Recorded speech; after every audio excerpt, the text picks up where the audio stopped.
ሰላም ጤና ይስጥልን። ይህ ጽላሎት ሚዲያ ነው። ኦርቶዶክሳዊ የሆኑ ሀገራዊ እንዲሁም ሳይንሳዊ የሆኑ መንፈሳዊ መረጃዎችንም እንዲሁም ሀገራዊና ዓለም አቀፍ ጥንክሮች የሚቀርቡበት መረጃዎቻችን ናቸው። ላይክ በማድረግ ሼር በማድረግ እንድትከታተሉን እንሻለን። እንግዲህ ዛሬ የርዕሳችን የምናደርገው ወይም መረጃችን የምናደርገው የሰሞኑ ጉዳይ የነበረውን ሁለት ርዕስ ነው። የመጀመሪያው እንግዲህ አርሲን በመንፈሳዊ ዓለም ላይ በተለይ በኦርቶዶክሳውያን ዘንድ ርዕሰ ጉዳዩ አርሲ ነው። በርካታ ኦርቶዶክሳውያን የተገደሉ ነው። በርካታ ኦርቶዶክሳውያን መከራ ውስጥ ናቸው።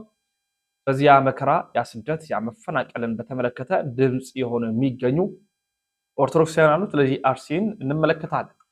እንዲሁም ደግሞ ኡስታዝ አቡበከርን እናያለን ማለት ነው።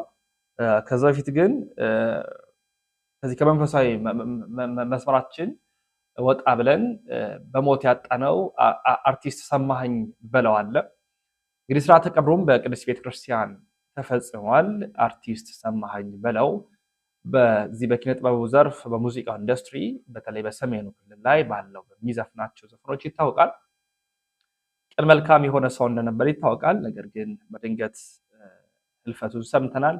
አካላዊ ጤንነቱን በተመለከተም የተለያዩ ኢንተርቪዎችን ከሞቱ ቀናቶች በፊት ማቅረቡ ይታወሳል። ይህም የሞተበት አመክንዮ ምንድን ነው በሚል ከፍተኛ የሆኑ ጥናቶች የተደረጉ ይገኛሉ። ስርዓተ ቀብሩም ተፈጽሟል። ከእናቱ ጋር ያለው ህብረት፣ ጥንካሬ፣ ግንኙነት እጅግ የጠነከረ እንደነበር ራሱ በራሱ አንደበት ተናግሯልና እንደው ለማስታወሻ ያህል እንግዲህ ሞት ለሁሉም የማይቀር ነውና አርቲስት ማነው ድምፃዊ ሰማኸኝ በለውን በሞት አጥተናል። ለእናቱም መጽናናትን፣ ለቤተሰቦቹ አጠቃላይ መጽናናትን፣ ለኢትዮጵያ ህዝብ መጽናናትን እንመኛለን። ነፍሱን ደግሞ በአጸደ ገነት በደጋጎቹ በአብርሃም በይስሐቅና በያዕቆብ እቅፍ አምላክ እስራኤል ቅዱስ እግዚአብሔር እንዲያሳርፍልን እንመኛለን። ወደ ቀጣይ መረጃችን ስናመራ በቀጣይ መረጃችን የምንመለከተው ከአርሲ ጋር የተገናኘ በአርሲ ኦርቶዶክሳውያን ላይ እንግዲህ ግፎች የደረሱ ነው፣ መከራዎች የደረሱ ነው፣ ሞቶች የደረሱ ነው። እንደምናስታውሰው ከፍተኛ የሆነ እልቂቶች ተፈጽመዋል። በተለይ ባሳለፍነው 2021 አካባቢ በጣም በርካታ የሆኑ ድምጾች፣ በርካታ የሆኑ ጩኸቶች፣ የፍትህ ጥያቄዎች፣ ያላበሩ ድምጾች አርሲ አርሲ አርሲ የሚሉ ከዳር ዳር ሲሰሙ ነበር። በአርሲ ላይ የመጣው መከራ፣ በአርሲ ላይ የተፈጸመው ግፍ፣ ቤተክርስቲያን ተቃጥሏል፣ ምዕመናን ተሰደዋል፣ ቤቶች ከ200 ያላነሱ ቤቶች ተቃጥለዋል፣ ወድመዋል፣ እህል ወድሟል፣ ታቦት ከመንበሩ ተሰዷል። ምዕመናን ናቸው እንደውም ያን ያደረጉት። ነገር ግን የ101 ዓመት የተጠጋ የቅዱስ ገብርኤል ቤተክርስቲያንም ተቃጥሏል። የሁሉ መከራ፣ የሁሉ እልቂት፣ የሁሉ ሞት ተፈጽሞ ግፍ ጽዋ ሞልቶ ተበራክቶ ታይቷል። ነገር ግን የዚህ ሁሉ ግፍ የዚህ ሁሉ ጽዋ መቼ እንደሚያበቃ አናውቅም። ታዲያ በዚህ ምክንያት አንዳንድ ቦታዎች ላይ ጥሪዎች ተጠርተዋል፣ ሰልፎች ማለት ነው። ሰላማዊ ሰልፎች ተጠርተዋል። ስለ አርሲ ድምፅ እንሁን፣ አርሲ ትጣራለች፣ የአርሲ ሞት ይብቃ። አርሲ ብቻ ሳይሆን በኢትዮጵያ ላይ የክርስቲያኖች የመላው የሰው ልጆች ግፍ፣ መከራ፣ ሞት እንዲቆም እንፈልጋለን። መከራ ሞት ብቻ ሳይሆን ረሃቡ፣ ስደቱ፣ ስቃዩም ይቁምልን። የተረጋጋች ኢትዮጵያ እንድናያት እንመኛለን የሚል ድምፅ እናሰማለን ሲሉ ከፍተኛ የሆነ ታላቅ የተቃውሞ ሰልፍ በስዊድን ስቶክሆልም ተጠርቷል። ሀገር ውጭ ነው የተካሄደው። በሀገር ውስጥም አንዳንድ ቦታዎች ላይ ያኔ ተደርጎ እንደነበር አስቦ እንደነበር እናውቃለን። አሁን ግን አርሲ ትጣራለች በሚል ታላቅ የተቃውሞ ሰልፍ ነው በስዊድን ስቶክሆልም ከተማ። ኑ ኦርቶዶክስ ተኮር ጥቃትን እናውግዝ፣ ፍትህን ጠይቅ፣ ዝምታው እስከ መቼ ነው? መቼውን የሚያቆመው? ሲሉ ጁን 19 2026 በክሎካን 13-15 በሚገኘው የስዊድን ፓርላማ ፊት ለፊት ኦርቶዶክስ ሳንድራታ ኢትዮጵያ አርሲ ኦሮሚያ በሚል ኦርቶዶክስ ላይ የሚደረገው ጥቃት፣ አርሲ ላይ ኦሮሚያ ላይ የተፈጸመ ያለው ጥቃት፣ ክርስቲያን ተኮር የሆኑ ጥቃቶች እንዲቆሙ እንሻለን የሚል ነው ጥሪው። ስለዚህ በውጭ ያላችሁ በስዊድን እና በአካባቢ ያላችሁ የዚህ ጁን 19 26 ነው ተቃውሞ እንድትገኙ የሚል ነው። በቀጣይ ወደ ኡስታዝ አቡበከር እናመራ።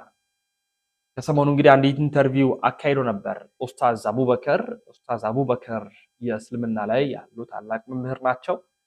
ቅቡልነት ያላቸው ናቸው። አዋቂ ናቸው። መምህር ናቸው። ነገር ግን ትንሽ ክርስቲያኖችን ያስከፋ ንግግር ተናግረዋል። ክርስቲያኖችን ያሳዘነ ንግግር ተናግረዋል።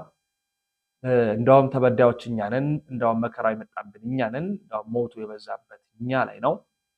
ነገሩ ተገላቢጦሽ ሆኖ እስልምና ላይ ያሁሉ ጥቃት ሲፈጸም፣ ያሁሉ ሞት ሲደረግ፣ ያሁሉ እልቂት ሲደረግ አንድም ድምፅ ሳያሰሙ ወይንም አንድም ድምፅ ሳይሰማ አሁን ግን በተገላቢጦሽ ሆኖ እኛ ላይ መጥቷል።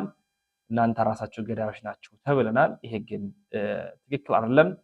ታሪክ ያላወቀ ሰው፣ ታሪክን ያላነበበ ሰው ነው ይሄን የተናገረው ሲሉ ተናግረዋል ማለት ነው ኡስታዝ አቡበከር። ያ እንደ አንድ የቤተክርስቲያን ልጅ አዝነናል። ምክንያቱም መረጃ ማስረጃ አስደግፈው መናገር ያለ ነው። ነገር ግን ተበዳዮች እኛ ነን እንጂ በዳዮች ተደርገናል ነው። እኛ ሁሉም በእስልምና ያሉት አድርገዋል አላልንም። ነገር ግን ጽንፈኛና አክራሪ ኃይላት የሆኑት ግን ጥቃቱን ፈጽመዋል። ቤት ተቃጥሏል፣ ቤተክርስቲያን ተቃጥሏል፣ ምዕመናን ተሰደዋል፣ ብዙሃኑ ሞተዋል። ይሄ ደግሞ የአይን እማኝ አይን አይቶ የሚፈርደው ስለሆነ ሁሉም ያየው እውነት ስለሆነ ለምን ይዋሻል? ለምን ይካዳል ነበር ጥሪው። ነገሩ ግን ተገላቢጦሽ ሆኖ ጭራሽኛውኑ ተከሳሽ ሆነናል ማለት ነው። የተወሰኑ ቪዲዮዎችን ባስደምጣችሁ በደንብ ሐሳቤን የሚገልጽልኝ ስለሆነ አጋራችኋለሁ። ግን እናንተ ላይክ አታድርጉም፣ ሼር አታድርጉም። እንዲህ አይነት መረጃዎችን ፊት ለፊት መተን ያቀረብን በስቱዲዮ ደረጃ ሰፊ ስቱዲዮ ይዘን ያቀረብንላችሁ እንገኛለን። ስለዚህ ውድ ኦርቶዶክሳውያን ባካችሁ ላይክ አድርጉ፣ ሼር አድርጉ፣ መረጃውን አዳርሱ እንላለን። ዛሬ እኮ አይደለም እንግዲህ ወለጋ ላይ የተፈናቀለው አብዛኛው የሞተው ሰው ሙስሊም ነው። 90% ከዛ በላይ ሙስሊም ነው የሚባል ማህበረሰብ ሲወልድ የአማራ ተወላጆች ሞቱ ነበር የሚባለው። አማራዎች በአማራ እናታቸው ተገደሉ ነው። አርሲ ላይ ሲመጡ ደግሞ አማራ አይደለም ስማቸው ክርስቲያን እንዲሆን ኦፍኮርስ ወለጋ ላይ በብዛት የተገደሉ የነበሩት ሙስሊሞች ናቸው። ከወሎ አካባቢ ወደ ወለጋ በደርግ ጊዜ ሄደው የሰፈሩ አዜ ኮሚኒቲ የሆነ ቦታ ላይ ዶሚናንት ሆነው የሚኖሩ የአማራ ተወላጅ የሆኑ ሙስሊሞች ነበሩ። ግን እነዚህ ሙስሊሞች ሲገደሉ ሪሊጂናቸውን ታርጌት አድርጎ አይደለም የተገደለው። ወለጋ አካባቢ ሆን ተብሎ አማራን ለማጽዳት ባደረጉት ኦፕሬሽን ነው እነዛ ሰዎች የተገደሉት። እነዛ ሰዎችም ሲገደሉ እኮ ሙስሊም ስለሆኑ ሙስሊም ተገደለ ብላችሁ አማራ ክልል ላይ አንድ ሼክ ሲሞት የምታሰሙትን ድምጽ ያህል እንኳን እናንተ አላሰማችሁም ነበር። በዚህ ተዛዝበን ያለፍንበት ጉዳይ ነው። ኦሮሚያ ውስጥ ሙስሊሞች ሲበደሉ፣ ሙስሊሞች ሲገደሉ ምንም አይነት ድምጽ ሳታሰሙ ጸጥ ብላችሁ የምታርፉ ሰዎች ናችሁ፣ እናውቃችኋለን። አማራ ክልል ግን አንድ የመስጊድ ሙአዚን ተገደለ ብላችሁ መላው ኦሮሚያ ክልልና ደቡብ ክልል ላይ ሰላማዊ ሰልፍ ስትወጡ እናስታውሳለን። የአርሲው ጭፍጨፋ አማራ ተገደለ እንዲባል ያልሆነበት ዋናው ምክንያት ምንድነው? አንድ ጭፍጨፋው ሲካሄድ የነበረው በአብዛኛው ጊዜ በቤተ ክርስቲያን ውስጥ ነው። ቤተ ክርስቲያን ውስጥ ሊያመልክ የሄደን ሰው መሳሪያ ይዞ መጥቶ ያልታጠቀን ሰው ከገደለ ያ ገዳይ ግሩፕ የመጣው የሆነን ሪሊጂየስ ግሩፕ ታርጌት አድርጎ ለመግደል ነው። ገሉ አላበቃም፣ ቤተ ክርስቲያን አቃጥሎ ነው ሄደው። ስለዚህ ቤተ ክርስቲያን ውስጥ የነበሩት ሲያመልኩ የነበሩት ሰዎች ኦርቶዶክሳውያን ናቸው። ኦሮሞ ሊሆኑ ይችላሉ፣ ሌላ ብሔር ሊሆኑ ይችላሉ፣ አማራ ሊሆኑ ይችላሉ። ግን ቤተ ክርስቲያን ውስጥ የነበሩ ኦርቶዶክሳውያን ናቸው። ስለዚህ ቤተ ክርስቲያን ውስጥ ተገደለ ተብሎ ቤተ ክርስቲያን ውስጥ ለነበሩ ሰዎች ብሔር ይሰጣቸው ወይስ ቁጥራቸው አማራ ይሄን ያህል ኦሮሞ ይሄን ያህል ተብሎ የብሔር ታርጋ ይለጠፍባቸው? ምን አይነት አስተሳሰብ ነው ያላችሁ? ያላችሁበትን ቦታና የቆማችሁበትን ጥግ በስህተትም ቢሆን ማንነታችሁን እያሳያችሁን ነው። አርሲ ላይ የተገደሉት ኦርቶዶክሳውያን ተቃጠለውን ቤተክርስቲያን ነው። ወለጋ ስንመጣ ግን ኢቭን በብዙ ቁጥሮች የተገደሉትና የተፈናቀሉት ሙስሊሞች ከሆኑ እንኳን በዛ ሰዓት ለነበረው ለተገደለው ማህበረሰብ ድምጽ ሲያሰማ የነበረው አማራው ነበር፣ ብሔር ሳይለይ ሃይማኖት ሳይለይ። እናንተ ግን ጸጥ ብላችሁ ነበረ። የቱ ጋር እንዳላችሁ ቀስ በቀስ በስህተትም ቢሆን ራሳችሁን የቱ ጋር እንዳላችሁ እያሳያችሁ ስለሆነ እናመሰግናለን።